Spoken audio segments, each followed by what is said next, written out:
नमस्ते प्रणाम। तो अभी हमारे बीच 70 साल का अभी वायरल बाबा जो काफी ज्यादा उनका वीडियो वायरल हुआ है, वो अभी हमारे बीच आए हुए इवेंट में। तो उनसे मिलवाते हैं आप लोगों को। यहाँ देखिए, तो बाबा अभी आप 3-4 दिन पहले शादी किया है, इसके बारे में क्या कहना चाहिए? हम जो कह रहे हैं, शादी करने के टाइम में जब चले ना, हाँ तो देखे चौक पर कोई नहीं है। हाँ तो प्रीति को पूछे, हाँ। तेरे शादी को तो दिन मंजूर कर दिया, अभी तक तो कोई नहीं आया है, जल्दी भेज।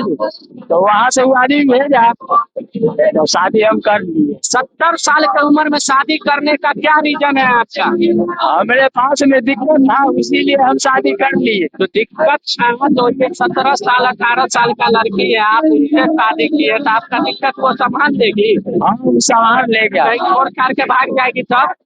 भाग कैसे जाएगा? हम तो शादी कर भी किए, तो भाग कैसे जाएगा? चलिए, तो अभी मिल लिया आप लोग वायरल बाबा से, तो चलिए बहुत बहुत धन्यवाद आपका।